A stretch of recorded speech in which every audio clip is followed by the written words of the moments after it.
Photosynthesis के light reaction में ATP बनती है और ये एटीपी प्रोटॉन ग्रेडियंट के ब्रेकडाउन से बनती है। प्रोटॉन ग्रेडियंट पहले इस्टेब्लिश होता है, ये इस्टेब्लिश होता है थाइलाकोइड के मेम्ब्रेन में। ये थाइलाकोइड्स हैं, इनके मेम्ब्रेन में यहाँ पर ये इलेक्ट्रॉन ट्रांसपोर्ट सिस्टम भी पिगमेंट्स होते हैं। फोटो सिस्टम 1 और फोटो सिस्टम 2 ये इसी मेम्ब्रेन में होते हैं, जो बाइलिपिड लेयर होती है, जैसे कि साइटोप्लाज्मिक मेम्ब्रेन होती है। जब ये लाइट पड़ती है तो लाइट एनर्जी चेंज होती है किसमें? प्रोटॉन ग्रेडियंट, उसको एटीपी बनानी है। तो यहाँ पर लाइट से पहले फोटोलिसिस ऑफ वाटर है। ये प्रोटॉन ग्रेडियंट बनने का अक्रॉस ए मेम्ब्रेन, कौन सी मेम्ब्रेन है ये? Thylakoid membrane.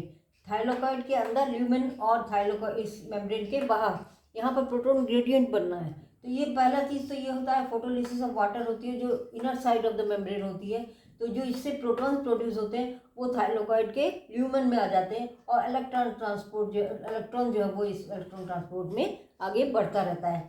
इसी तरह बढ़ने के बाद जब ये प्लास्टोक्विनोन पे पहुंचता है, ये प्लास्टोक्विनोन सिचुएटेड होता है on the outer side of the membrane. तो ये हाइड्रोजन प्रोटॉन या हाइड्रोजन आयन लेता है स्ट्रोमा से और रिड्यूस हो जाता है, और फिर बाद में ये अपना हाइड्रोजन आयन या प्रोटॉन जो है ये ल्यूमेन में ट्रांसफर कर देता है। तो ये दोनों तो क्या कर रहे हैं?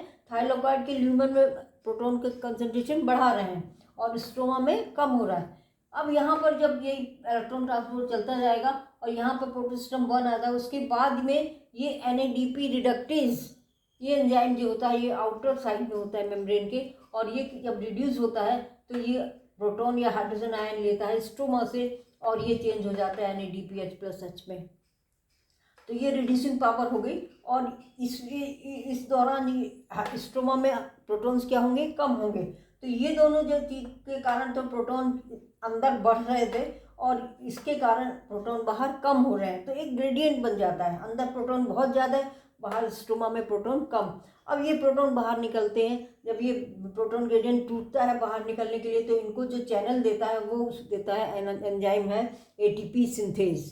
तो ये ATP सिंथेज के दो पार्ट होते हैं, F0 जो एक्चुअल चैनल प्रोवाइड करता है प्रोटॉन्स को बाहर जाने के लिए, और F1 इसका जो स्ट्रक्चर होता है, पार्ट होता है, वो प्रोवाइड करता है। उसमें कन्फॉर्मेशनल चेंजेस होते हैं और उसकी वजह से जो है हाई मॉलिक्यूल, बहुत सारे मॉलिक्यूल्स हाई एनर्जी ATP के एनर्जी पैक्ड मॉलिक्यूल बन जाते हैं ATP के। तो यहाँ ये और ये बन गए लाइट रिएक्शन से, जो कि फिर यूज होंगे स्ट्रोमा में फॉर कैल्विन साइकिल। तो ये 3 कारण है जिसकी वजह से ये प्रोटॉन ग्रेडियंट बना था, और जब ये टूटता है तब एनर्जी प्रोड्यूस होती है, ATP प्रोड्यूस होती है।